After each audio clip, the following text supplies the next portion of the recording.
의원님, 예. 초선이라 아무것도 모르시나요? 그렇죠. 저는 뭐 제대로 다 찬 초선도 아니고 하나가 잘린 초선이니까. 아, 진짜 초선이면 가만히 앉아 있어. 아무것도 모르면서라는 걸 보셨을 때 느낌이 어떠셨나요? 너무 기가 막혔고 나경원이 예. 할 말이 없구나. 원래 이제 말에 근거가 없고 논리가 없는 사람들이 이제 최후의 수단을 쓰는 게 너 몇 살이야. 뭐 이런 거거든요. 그런 수준의 얘기고 그 사람의 머릿속에 얼마나 그 이상한 권위의식과 서열의식이 쩌들어 있는가를 좀 말해주는 거고 결정적으로 박은정 의원은 앉아 있었어요. 예. 초선이 서 있었던 건 곽규택이지. 자, 앞으로 큰일 났습니다. 그 국민의힘 주진우, 곽규택 어떻게 합니까 이제? 가만히 있어야지. 어떻게 아는 것도 없는. 아무것도 없는 모르는데. 네. 예.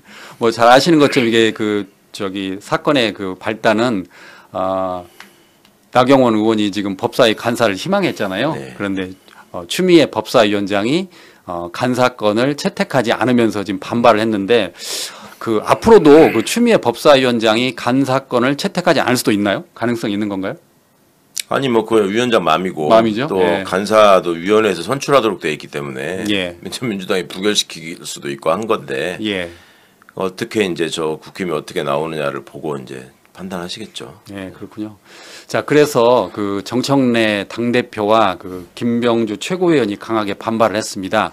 특히 그 김병주 최고위원은 나경원 의원을 윤리위에 제소를 검토하겠다라고 했어요. 네. 그랬더니 그 나경원 의원이 SNS에 호통을 치게 만든 건 추미애 법사위원장이다. 그러면서 윤리위에 제소하겠다고 그럼 어디다 지금 덮어 씌우냐라고 하면서 오히려 지금 반발하고 있습니다. 어떻게 보십니까? 그것도 이제 제리의 수법이죠. 항상 그런 상황이 되면은 상대도 윤리위에 제소돼야 된다라고 하면서 이제 어거지 쓰면서 물타기 하는 것도 제리의 수법이고 본인 말로 오선식이나 했다고 하면서 참 못된 거는 다 배웠어요 보면. 네. 절대 그리고 본인의 주장대로라면은 오선식이나 되는 사람이 간사를 하면 안 되거든. 간사는 되게 초선이나 재선이 하는 거거든요. 예. 근데 그거를 하겠다고 악을 쓰면서 선수가 많아서 자기는 다 아는 거다라는 식으로 얘기하는 그 건방짐. 그리고 추미애 위원장은 6선이거든요. 예. 그럼 가만히 있어야지. 어디서 5선이 감히 6선한테. 아유 수준이 진짜. 이번 그 사태를 계기로 지금 나경원 의원의 그 빠루 사건이 다시 주목받고 있습니다. 예. 그래서 보니까 그 국회 패스트트랙 방해 사건 이게 지금 5년 반가이 지연되고 있는데 보니까 그 9월 15일 날 1심 그 공판이 나온다고 그래요. 네. 이렇게 그리고 이제 빠르면 내년 2월쯤에 지금 1심이 나온다 그러는데 어떻게 보십니까 이걸? 너무 늦어졌죠. 그 제가 어디 가서 그랬는데 저 초등학교 입학한 학생이 지금 졸업할 때 될 때까지 1심 판결도 안 나왔는데 예. 예전에 제 사건 무슨 진행을 늦게 하네 제가 무슨 상고유 기록 접수 통지를 받았네 안 받았네 하면서 그렇게 난리를 치던 자들이 진해 재판에 대해서는 이렇게 늦어지는 거에 대해서 게다가 나경원 남편이 판사잖아요. 예. 그건 뭐 본인도 판사 출신이고 그러니까 이제 그렇게 늦어지면은 빨리빨리 해달라고 해야 되지 않아요? 그리고 이게 지금 국회 선진화법이 정해진 형량이 되게 세기 때문에 이게 벌금 500만 원 이상인가 나오면은 그 정치 생명이 거의 끊어집니다. 예. 그러니까 더 발광을 하는 것 같아요. 조금 전 말씀하신 대로 그 기사를 찾아보니까 국회법 위반으로 벌금 500만 원 이상이 확정되면 피선거권을 잃게 된다고 합니다. 네. 그러니까 이제 의원직을 잃게 되는 거죠. 네, 그렇죠. 이제 9월 15일이니까 이제 얼마 안 남았네요. 이제 1심 그 결심 공판이 어떻게 나올지 그래서 지켜봐야 되겠습니다. 법사위에 가는 게 더 부적절하다라고 얘기를 하는 게 과거 국힘의 주장이었죠. 제가 윤석열이하고 한동훈이가 만든 사건이 많아서 피고인 입장에 있는 사람이 법사위에 있는 건 이해충돌이다. 그런 식의 얘기를 했거든요. 나경원이는 심지어 간사를 하겠다는 거잖아 지금. 예, 예. 예. 본인이 희망했으니까 그런 거죠. 그렇죠. 싫다는데 그거 억지로 시킬 수는 없는 거고 하고 싶어가지고 그 앞에 가가지고 소리치잖아요. 예. 그걸 왜 하려고 하겠습니까? 그거를. 아무래도 거기 가서 분탕질 치면서 난리 치면서 이제 카메라를 많이 받겠다. 그래서 그걸 바탕으로 해서 서울시장 선거 경선에 나가겠다. 그건 것 같아요. 일부에서는 서울시장 나오려 한다 뭐 그런 말도 나오더라고요 보니까. 아니 본인이 이제 본인도 서울에서 지금 그렇게 해가지고 아스팔트 구구표를 가지고 당선된다는 거 어렵다는 거 알아요. 예. 그러니까 장래 경선에서 이제 서울시장 후보로 돼가지고 어떻게 비벼보겠다라는 생각하는 것 같아요. 예. 자, 이번에는 그 내란 특별재판부 설치에 대해서 알아보도록 하겠습니다. 이게 사건 촉발이 한덕수 전 국무총리가 지금 영장이 기각됐잖아요. 그러면서 지금 민주당 쪽에서 내란 특별재판부를 지금 거론하고 있는데 예결위에 출석한 그 천대엽 그 법원 행정처장이 반발을 했습니다. 이유는 내란 특별재판부를 설치를 하면 사법부의 독립이 침해될 가능성이 있다. 그리고 유언 가능성도 있다라고 했는데 그 의원님 말씀하신 대로 그 조선일보를 잘 봐야 한다 하셨는데 네. 공교롭게도 제가 9월 2일자 조선일보를 살펴보니까 일면 톱 기사가 그 내란 특별재판부 설치 반대였어요. 그리고 3면은 전체를 할애를 했는데 그건 역시 내란 특별재판부에 대해서 반대하는 의견이었거든요. 어떻게 보십니까? 대한민국의 그 극우 수구 진영이 그만큼 지금 떨고 있다. 예. 본인들이 무슨 짓을 했는지를 본인들이 잘 아는 거죠.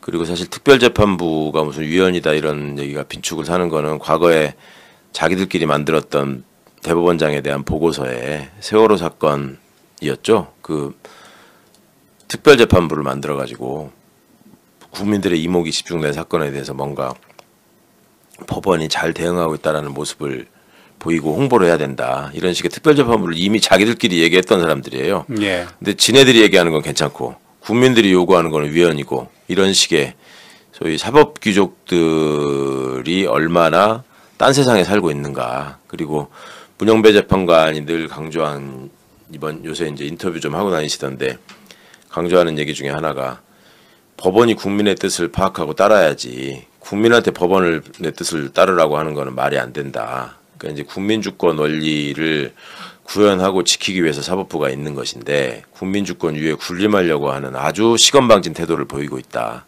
생각합니다. 그래서 그 조선일보 기사를 보면 내란 특별법 조항과 문제점 세 가지를 짚었어요. 예. 첫째, 그 여권 입맛에 맞는 판사를 내세워 가지고 재판할 가능성이 크다.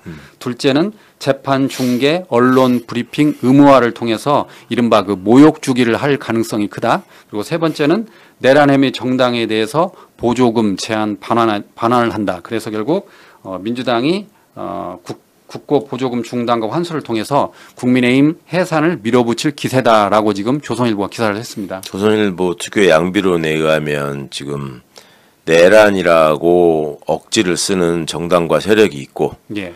정당한 계엄은 아닐지 몰라도 내란은 절대 아니다라고 얘기하는 사람들 사이에 지금 논쟁이 있다는 건데 그런 논리가 충돌하는 현장을 보여주는 게 왜 모욕주기가 되죠? 그러면 국힘은 매일매일 모욕당하는 거네 지금 국회에서. 그렇죠. 예. 네. 그러니까 여러 가지로 저렇게 말 같지 않은 소리를 진지하게 신문 지면을 낭비하면서 써대고 그걸 보면서 또 고개를 끄덕거리면서 역시 이 말이 맞지 하고 있는 사람들이 있다는 게 여전히 그런 말에 속고 휘둘리는 분들이 있다는 게 좀 속상한 일이죠. 뭐. 예. 자, 다음에는 그 정치자금법 위반 혐의로 그 김건희 씨와 권성동에게 금품을 건넨 혐의를 받고 있는 그 한학자 통일교 총재 그 변호인의 네. 그 오광수 전 민정수석이 포함됐다라고 지금 JTBC가 단독으로 보도했던데 많은 분들이 실망하셨어요 거기에 되게 대해서. 충격적이죠. 오광수, 김호수 두 분 이름이 대표적으로 나왔는데 김호수 전 총장은 부인하고 있는 것 같고 예. 오광수 씨는 인정했고 나는 n분의 1이다. 원오브댐. 원오브댐. 바로 얼마 몇 달 전까지 민정수석으로 지명되면서 온갖 논란을 일으키기도 하고 기대도 받고 한편으로 또 사퇴하면서 여러 가지 얘기를 나왔던 분이 불과 몇 달 만에 그 특검이 지금 수사하고 있는 통일교의 어떤 그 가장 중요한 의사결정권자로서 범행을 지시했을 것으로 보이는 사람의 변호를 맡았다는 거잖아요. 예. 돈을 많이 받았겠죠. 많이 받았을 텐데 그러니까요. 네. 예. 그런 자들의 입장에서는 돈이면 세상에 뭐든지 안 되는 게 없다라는 생각을 하지 않겠습니까? 그러면 그런 모습을 보이는 한때의 고위공직자가 세상에다가 뭘 남길 수 있을까요? 참 안타깝고 속상한 일입니다. 그러니까 그 당시에 보면 그 오광수 그 전 민정수석 그 임명에 대해서 좀 반대하는 의견이 꽤 있었잖아요. 예. 그러니까 이런 성향을 보여서 미리 예측한 건가요? 저한테 뭐 자기네 고향 선배인데 저렇게 저 부적절하다고 해가지고 낙마시키는데 아주 제가 큰 역할을 했다고 하면서 저를 비난하는 사람들도 많이 있었죠. 예. 근데 이게 벗어날 수 없는 어떤 그간의 경험이나 삶의 궤적이라는 게 있는 거거든요. 예, 그러니까 이제 그걸 걱정했던 것이고, 이분이 만약에 낙마를 하지 않고 그 자리에 계속 계셨으면 안 그래도 지금 은밀한 이제 검찰의 저항이 이 수사권 조정 관련 그 법안 처리나 이런 거 관련해서 지금 여러 가지로 보여지고 있는데, 이분이 민정수석으로 계속 있었다면 어떤 태도를 취했을까, 그런 걱정 이제 거의 뭐 지금 보시면은 어느 정도 예측이 되시지 않나요? 예. 어쨌든 저도 놀랬지만 정말 많은 분들이 놀랐을 것 같아요. 저 처음에 보면서 이게 사실인가 막 눈을 크게 부릅떴는데 이렇게 어떻게 보면 이제 이재명 대통령을 좀 실망시키는 사례가 됐잖아요.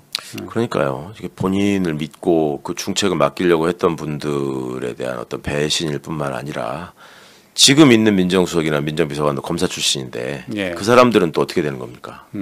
그러면 사람들이 보기에 어디서 어느 부분까지 지금 신뢰를 하면서 검찰개혁에 관한 어떤 세부적인 업무를 저 사람들한테 맡길 수 있는가, 이런 생각을 뭐 경각심을 주게 된 거는 다양한 일인데, 본인이 먼저 어떤 길을 걸어간 사람으로서 보이기에는 좀 부적절한 태도였다는 생각이 드네요. 수임료가 최소 뭐 억대겠죠? 억대일 정도, 억대는 넘을 거라고 생각을 했는데 예. 수십억이 됐을 가능성도 있을 것 같아요. 예. 근데 진짜 그건 아무도 모르는데 참 네. 엄청날 것 같습니다. 수임료가. 자, 이번엔 역시 민정수석 이야기를 안 할 수 없는데요. 검찰 개혁을 놓고 임은정 동부지검장이 검찰 개혁 5적을 거론했습니다.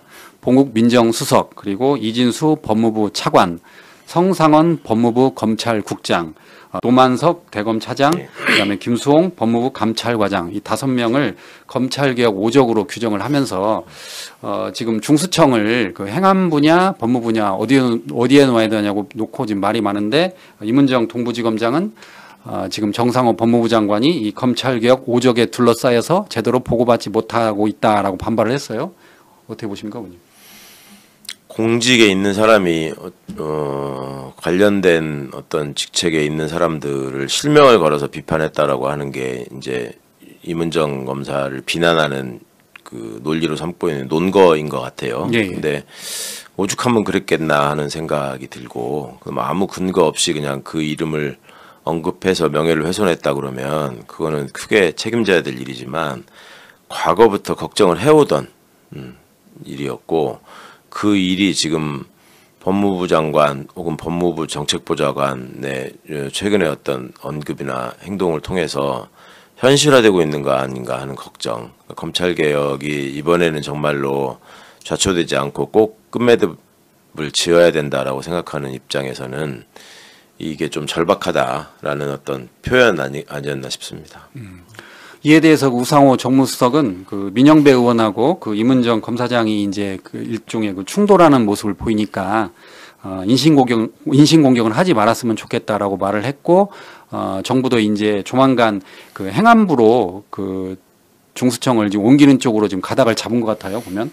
그러니까 민영배, 임은정이 서로 충돌한 건 아니고, 예. 그분들하고 이제 법무부 정성호 예. 장관 뭐 이게 저기 한 것처럼 보이니까, 뭐 대통령실 입장에서야 굳이 그렇게 내부적으로 갈등을 보이는 어떤 당정 간의 갈등처럼 보이는 이런 일들이 바람직하지 않으니까 그 파열음을 크게 내지 마라라는 의미로 당부를 한 거라고 생각이 들고, 지금 이 언론을 통해서 막 굉장한 무슨 갈등이 있고 이견이 있는 것처럼 자꾸 보도가 되는데, 저는 그거는 작은 것을 자꾸 크게 보이게 하는 일종의 공작이라고 생각해요. 예. 예전부터 해오던 수법 중에 하나인데, 검사들이 직접 나서가지고 지금 우리는 유능하다, 우리는 잘못한 게 없다, 우리가 다 잘해야 된다, 잘할 수 있다, 이런 소리를 못 하잖아요. 지금 워낙 저질러 놓은 일들이 많으니까. 예. 그러니까 옛날 같으면 누가 이제 제대로 된 밥상을 차리려고 할 적에 가서 상을 다 엎어버렸다면, 지금은 그럴 수가 없으니까 몰래 딴 사람 시켜가지고 지금 소금 뿌리고 있는 거거든. 밥과 반찬에다가 그 짓을 지금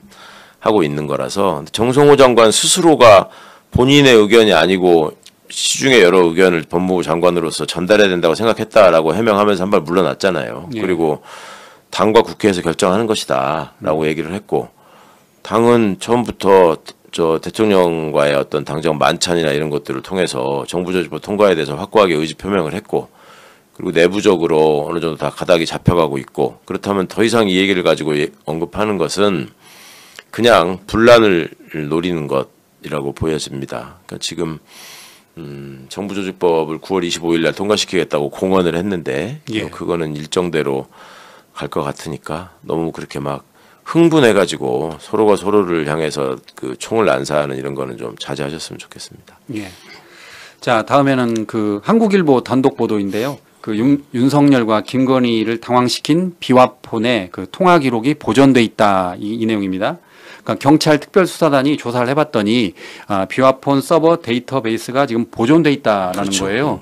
그러니까 지금 경호처도 지금 사실상 멘붕 상태 왔을 텐데 그 당시 대통령실에서는 뭐라고 말했냐면 비화폰 서버는 보통 이틀마다 초기화된다라고 했잖아요. 예. 그래서 다 숨겨왔는데 이게 지금 다 자료가 있다는 거잖아요. 그렇죠. 네. 경호처도 제대로 몰랐다는 거고 거기서 그냥 기계에서만 없어지면 다 초기화되는 거라고 생각하는 바보들이 모여 있었다라는 건데 그냥 쌤통이죠 뭐. 그렇고 그게 드러나고 알려졌을 때 저들이 얼마나 떨었을까. 그렇죠. 깜짝 놀랐을 거예요. 진짜 놀랐을 거예요. 여러 가지로 말도 맞추고 뭐 이런저런 휴대폰 때려부시고 해가지고 다 클리어 됐다고 생각했을 텐데 그러니까 윤석열이가 어디 저기 못 나가겠다고 들어놓는 겁니다. 아무 할 말이 없으니까 그 김건희가 지금 변호인 통해 가지고 서희건설에서 목걸이 받은 거는 맞다라고 지금 인정했다는 거잖아요. 예. 이게 일부 시인을 한 건데 그런 것들이 영장실질심사 과정에서 이제 실물이 나와버리니까 너무 이제 멘붕이 왔다는 한 표현이긴 한데 여러 가지로 이자들이 나름대로 생각했던 거짓말 설계가 자꾸 무너지고 있으니까 게다가 이재명 대통령 미국 가면은 체포해놓고 항공모함 타고 구출하고 온다던 트럼프는 여전히 소식이 없고 네. 그러니 참 저들의 멘붕도 이해가 하긴 합니다만은 계속 마음속으로는 우리는 여전히 돈 많은 사람들의 돈줄을 쥐고 있고 이 아스팔트 구구들이 결집해가지고 나라를 다시 엎을 수 있다라는 망상에 빠져 있는 것 같아요. 그래서 어쨌든 이게 이제 보존이 돼 있으면서 되면서 이제 윤석열 전 대통령과 그 노상원 전 정보사령관 그리고 홍장원 국정원 차장 그다음에 김봉식 전 서울경찰청장의 그 기록들이 다 살아나게 된 거잖아요. 그러니까 지금 김성훈 경호처 차장도 지금 진술을 바꾸는 거 아니겠습니까? 자기가 위험하니까. 그렇죠. 그동안에 이제 그런저런 거 다 없앴으니까 뻗대면 된다고 생각했을 텐데 본인도 아마 지금 굉장히 이제 본인의 미래도 이제 감옥 속에 있다라고 하는 거를 이제 좀 인식하고 현타라고 하죠. 현타. 네, 현타가 왔을 것 같습니다. 옛날에 작살 들고 고기 잡아 바칠 때가 좋았다는 생각을 할지는 모르겠는데. 그때 뭐 배 타고 김건희 씨에게 고기를 바쳤다 그런 것도 국회에서 나오고 했었죠. 스스로 지금 작살에 꽂힌 고기 신세가 됐어요. 어떻게 이제 도망가지도 못하고 살 길도 없고.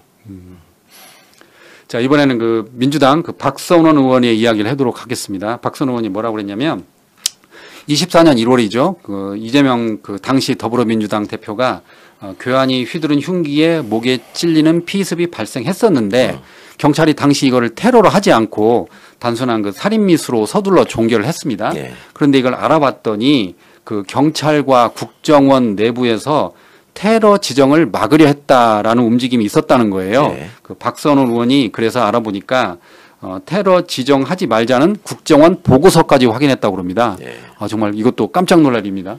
박선원 의원이 그 전부터 단서를 잡아가지고 추적을 해서 일부 발표하고 지금 엊그제 이제 또 종합판을 얘기하신 것 같은데 이제 김상민이가 등장하잖아요. 그렇죠. 김건희가 창원에다 어떻게든 꽂아서 심으려고 했던 그 김상민이가 등장을 하고 그게 이제 테러로 규정하느냐 마느냐에 따라서 그 이재명 후보에 대한 경호의 수준이 달라지고 그다음에 사건을 수사하는 데 있어서도 국정원이 관여해가지고 완전히 그 배후를 밝혀야 되는 이런 상황이 생기거든요. 그러니까 그걸 못하게 하기 위해서 벌인 일 아니겠느냐. 그리고 그와 또 연관해서 당시에 현장을 경찰이 순식간에 물청소를 한다거나 그다음에 그 피 묻은 셔츠를 그냥 버렸다거나 이런 것들도 단순히 그냥 멍청해서 혹은 뭐 부주의해서 벌어진 실수가 아니라 의도적인 것이었고 누군가가 지시한 거 아니겠느냐라는 지금 의심을 살 수밖에 없는 상황이라서요.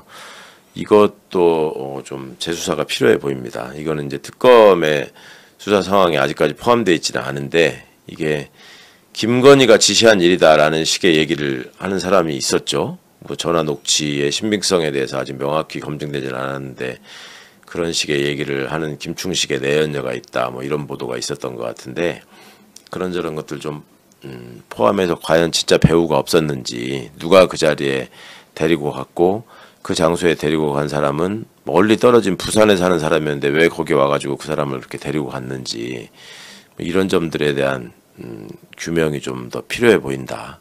여러 가지로 석연치 않다. 그렇습니다. 어쨌든 그 테러로 지정하지 말자라는 것도 일종의 범죄로 보이는데 이거는 특검이 못하면 누가 수사를 해야 되는 겁니까? 아니 이제 수사기관들이 할 수 있는 일을 안 해서 특검이 지금 하고 있는 거니까 이거는 특검이 하는 일이 아니니까 뭐 검찰이든 경찰이든 아직까지는 지금 수사를 본인들이 다 할 수 있으니까 그걸 하려고 마음을 먹으면 얼마든지 할 수 있죠. 근데 특검만 바라보고 국민들이 특검에다가 모든 기대를 하고 있다는 걸 이용해 가지고 오히려 더 놀고 있고 그 저기 꼭 해야 될 일을 안 하고 감추고 있는 것 같아서 좀 걱정되는 점도 있어요. 그런데 수사기관들이 어떻게 새롭게 이제 다 재편되고 출범하게 되면 과거에 저질렀던 어떤 잘못에 관한 기록이나 이런 것들이 다 드러나게 돼 있기 때문에 옛날에 그런 거 있었잖아요. 좌수와의 광명찾자. 미리 맞아 놓는 게 나을 것 같은데 잘 판단하기를 바랍니다. 자, 최근 그 특검의 그 수사를 통해서 그 통일교의 투트랙 그 전략이 다 드러났습니다. 먼저 그 통일교는 권성동을 활용해서 윤석열 전 대통령에게 다가갔고 그리고 건진법사를 활용해서 그 보석을 좋아하는 김건희 씨에게 로비했다라는 정황이 다 드러났는데 먼저 그 윤석열 전 대통령을 보면 친윤계 핵심인 권성동 의원을 통해서 통일교가 ODA 방식을 활용한 예산을 좀 많이 따오려고 한 것 같아요. 그래서 아프리카 예산도 좀 늘리고 그다음에 한국과 캄보디아 그 ODA 예산도 뭐 2배가량 늘렸다라는 그 결과도 나왔는데 그리고 이제 김건희 씨를 통해서는 건진법사를 통해서 그 보석을 줘가지고 이제 자기들의 이권을 따내려고 했던 게 다 드러났잖아요. 그러면 이번에 그 한학자 총재권과 맞물려서 통일교도 어떻게 어떤 영향을 받게 되는 건가요? 뭐 그렇지 않겠습니까? 지금 통일교가 저런 어떤 호화 변호인단을 구성했다고 하는 것도 그만큼 이제 긴장을 하고 있다라는 면의 하나일 것이고 과거처럼 본인들이 여기저기다가 돈 매기고 줄대 가지고 사바사바 해가지고 지금 끝날 문제가 아니다라는 인식도 좀 있는 것 같고 그리고 저질러 놓은 일이 있으니까 단순히 뭐 금품공여 이런 걸 넘어서서 이제 신도들을 대거 입당시켜가지고 선거에 관여했다 뭐 이런 얘기까지 지금 나오고 있고 그거를 그냥 대놓고 부인하기에는 내부에서 그 일의 내밀한 부분까지 너무 많이 아는 사람들이 지금 부부간에 다 그 얘기를 하고 있고 그 여러 가지로 지금 그 내란 세력의 뿌리가 지금 좀 흔들리고 있는 거는 사실인 것 같은데 그러니까 그 뿌리가 뽑히는 거를 막기 위해서 지금 저렇게 온갖 집단에서 때만 되면 자꾸 발광을 하고 있잖아요. 뭐 이게 문제다 저게 문제다 하면서 이런 점에 대해서 국민들이 피로감을 느끼시지 말고 꼭 이자들이 과거에 했던 말과 얼마나 다른 행동을 하고 얼마나 거짓된 그 모습을 보여왔는가를 좀 꼭 기억하시면 좋겠습니다. 자, 이번에는 추경호 의원에 대해 살펴보도록 하겠습니다.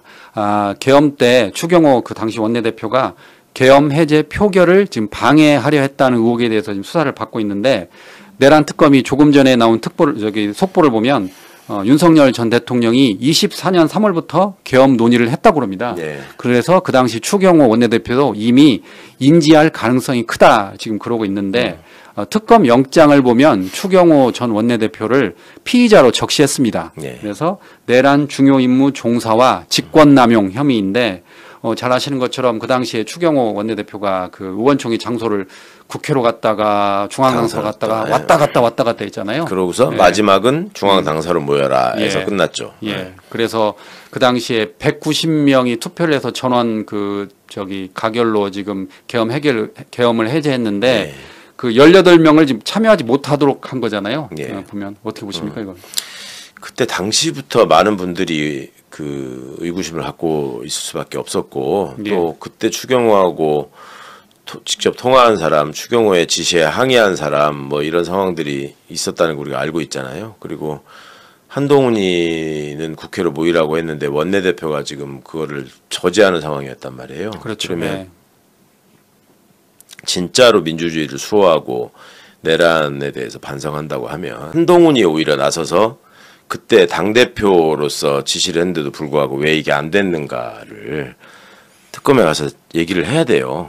예. 그걸 지금 빼놓고 있는데 그 부분하고 그다음에 단톡방 같은 걸 보면은 추경호한테 항의하는 사람도 있고 뭐 그랬다는 거 아니에요? 국힘의원들 중에서도. 근데 텔레그램? 또 텔레그램 단톡방을 또 없애버렸다는 거잖아요. 뭐 계엄 수사가 전후 되니까. 2달치가 사라졌다. 뭐 그러니까요. 그런, 예.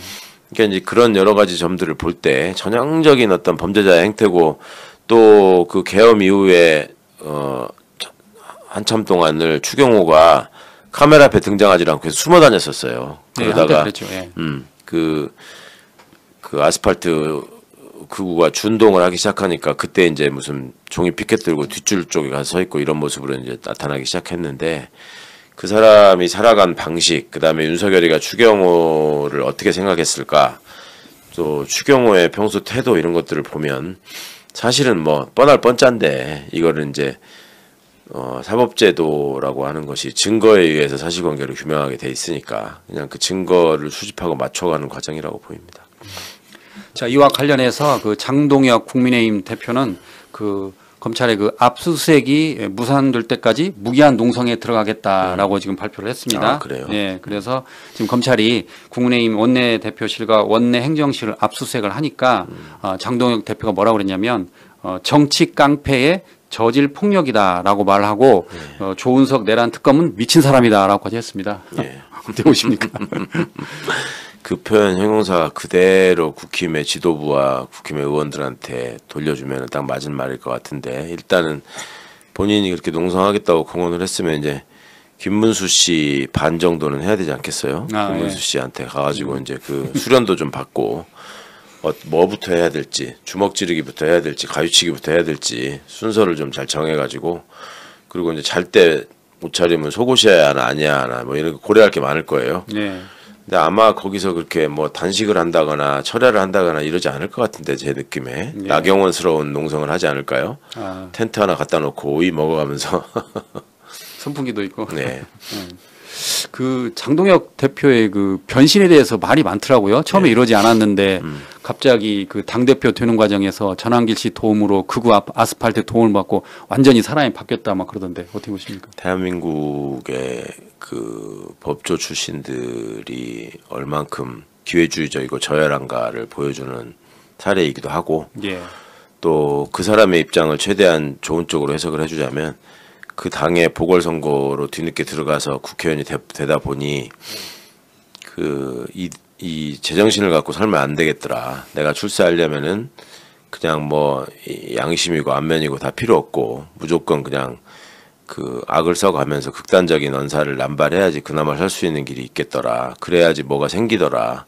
이런 거를 눈치가 빠르니까 또 체득한 거 아닌가 싶어요. 그러니까 여태까지 늘 지켜왔던 이익을 위해서라면 얼마든지 변신할 수 있는 그 기회주의적이고 탐욕적인 속성 뭐 이런 것들이 그냥 드러난 결과라고 생각합니다. 자, 이번에는 그 이진숙 방통위원장에 대해서 이야기 해보겠습니다. 그 전환길 유튜버가 그런 이야기를 했어요. 전환길을 품으면 국회의원도 되고 대통령도 되고 대구시장도 되니까 본인이 그 이진숙 방통위원장에게 대구시장을 양보하겠다라고 말을 했거든요. 아니 본인이 무슨 대구시장을 점 찍어준 사람도 아니고 참 어떻게 보십니까 이거? 전환길 수준에서는 되게 고무될 법하죠. 이제 장동혁이 예상을 뒤엎고 당 대표가 됐으니까 그래서 흥분 상태인 것 같은데 자기가 양보하고 이진숙을 지지하고 하면은 대학 선배인 이진숙이 또 대구에서 경북대를 다녔으니까 그 사람 대구시장 되는 건 너무 당연하다라는 식의 세계관을 갖고 있는 것 같아요. 근데 그러고 보니까 대학 선후배가 지간이군요. 네, 그렇게 자랑도 했잖아요. 전환길이 우리 대학 선배인데 제가 양보하겠다 뭐 이런 식으로 얘기했으니까 참 인물들 많죠. 유일임이라는 사람도 있고 거기 다 그 같은 과 아니에요. 유일임, 송영선, 이진숙, 뭐 경북대 영어교육과 배출한 제가 3대 위인이라고 하는데, 여하튼 그 대구 시민들을 얼마나 우습게 알면 그런 말을 할 수 있을까. 그래서 그 발언의 여파로 지금 대구 시민들이 굉장히 격앙돼 있다고 하는데, 격앙된 분들이 어디에서 얼마까지 어느 정도 차지하고 있을까. 그리고 그런 격앙된 마음이 얼마나 넓게 퍼져가지고 다음에 국힘의 이 오만방자한 또 국민을 무시하는 이런 태도를 심판할 수 있을까? 이건 아직 시간이 좀 남은 문제라서 여전히 좀 조마조마한 마음으로 지켜보고 있습니다. 어쨌든 그 전한길 씨는 그거를 보니까 제가 뭐 자세히는 보진 않고 저기 대충 봤는데 평일 매일 오후 8시마다 유튜브를 하더라고요. 근데 매일 네, 평일마다 하더라고요. 보니까. 예. 예. 요새는 좀 저 슈퍼챗 좀 많이 들어오나요? 네, 많이 들어온다고 합니다. 조회수 안 올라간다고 막 짜증내고 그랬잖아요. 공작이 네. 들어왔다. 자기가 네. 올리면 원래 100만에 넘어가야 되는데 10만회밖에 안 된다. 막 이런 소리 하던 게 얼마 전인 것 같은데 재미를 보네요, 확실히. 네. 자, 이번에 그 추가로 그 국정원 이야기를 한번 해보도록 하겠습니다. 그 해양수산부 그 소속 공무원이 그 북한군에 피살된 사건이 예. 한 5년 전쯤인데 세칭 서해 사건이죠. 네, 서해 사건이죠. 이거 알고 봤더니 그 당시에 그 국정원에서 전직 국정원장인 박지원 국정원장을 고발해가지고 예. 논란이 일었잖아요. 이 고발을 저기 지시한 게 윤석열 전 대통령이라는 게 지금 예. 드러났습니다. 예. 예. 여러 가지 고발 사주. 예. 그러니까 하던 버르장머리를 계속한다. 그때 이제 그 대북통신감청이나 관련한 민감한 첩보나 정보 같은 거를 국정원이 그 억울하게 죽어간 해수부 공무원의 공무원에 대한 어떤 방치나 이런 것들을 감추기 위해서 다 지웠다. 자료를 이런 식으로, 삭제했다. 예. 예. 이런 식으로 얘기를 한 거였고 박지원 당시 국정원장은 그 말 같지 않은 소리 하지 말아라고 했는데 이거 다 남아 있다는 게 확인이 됐잖아요. 안 예, 지워진다. 자료가 남아 있다고. 예. 예. 근데도 지금 재판하고 있어요, 그거. 어. 그리고 그렇게 마지막까지 다 사라질 수가 없는 게 그렇게 철석같이 믿었던 비화폰 서버도 그대로 비화폰까지 남아있잖아. 살아있네. 비화폰 기록도. 근데 국정원이 그거를 비화폰 원래 만들어 주는 게 국정원이에요. 아, 예. 그거를 아이고. 지금 그래서 지금 박지원 의원이 빨리 이거 저기 재판 빨리 중단해야 한다고 그러는데 전혀 지금 이루어지지 않고 있나 보죠. 그러니까요. 이거는 이제 공소를 취소해야 될 일인데 예, 공소를 취하해야 된다 뭐 예. 그러는데. 이건 공소 취하는 누가 하는 겁니까 그러면? 원래 이제 담당 검사가 해야 되는 거고 예. 검찰총장이 지시할 수도 있는 건데 예, 예. 지금의 검찰이 뭐 이거를 자발적으로 할 리는 없고 예. 빨리 좀 정리가 돼야 될 텐데. 근데 말이 안 되잖아요. 자료 삭제했다고 그랬는데 자료는 남아 있고 그다음에 그러니까. 지시를 했다는 건 전직 대통령 다 드러났는데 예. 이거를 박지원 전 국정원장한테 뒤집어 씌운다는 게 이건 말이 안 그러니까 되잖아요. 한국의 사법 질서가 윤석열과 또 그 수하의 정치 검사들에 의해서 얼마나 지금 망가져 있는지를 그냥 보여주는 거 아닙니까? 그리고 지금 이제 검찰 개혁과 관련한 논의와 관련해서 또 이 검찰의 준동이 시작된 내용을 보면 경찰은 항상 나쁜 짓을 저지를 가능성이 너무 높고 무능력하고 그렇기 때문에 검사가 어떻게든 그거를 수사하고 통제할 수 있는 걸 남겨놔야 된다라는 주장을 계속 하고 있거든요. 근데 지금 이렇게 어거지로 만들어내는 사건에 관한 재판이 국민들 앞에 뻔히 펼쳐지고 있는데도 불구하고 그런 소리를 하고 있다는 점이 얼마나 이게 후안무치하고 국민들을 무시하는지를 그냥 드러내는 사례죠, 이것도. 그런 점에서 검찰의 보안 수사는 반대하시는 건가요, 의원님? 그 보안 수사 요구는 해야 되고 예. 그거를 이제 수사기관이 거기에 응할 책임이 있는 것도 맞는데 직접 보안 수사를 하겠다라고 하는 거는 그건 가당치 않은 소리입니다. 그리고 꼭 좀 짚어야 될 게 그 외국의 경우에는 뭐 그 수사지휘권 같은 거 다 갖고 통제한다라는 식으로 얘기를 하거든요. 근데 거기서 빠져 있는 얘기가 그래 수사지휘권이 법에 근거를 두고 있는 건 맞아요. 근데 예. 수사지휘권이 있다고 해서 보안 수사나 추가 수사를 그 나라의 검사가 직접 하는지를 말해라 이렇게 물어야 되는데 그런 걸 교묘히 얘기 안 하고 있다고. 그 나라의 검사들이 예를 들어서 경찰이 뭘 잘못했다거나 빼먹어가지고 수사지휘를 통해서 보안 수사를 한다 그러면 그거를 검사가 직접 사람들을 불러가지고 하느냐 전혀 그렇지 않거든요. 수사기관에 요구해가지고 합니다. 그러니까 국민들을 헷갈리게 해서 어떻게든 속이려고 하는 지금 말장난들을 하고 있는데 그거는 이제 그만했으면 좋겠다. 너네들이 그냥 수십 년 동안 너무 많이 우려먹었다. 이제 그걸 다 알고 있다. 이런 얘기를 좀 하고 싶어요.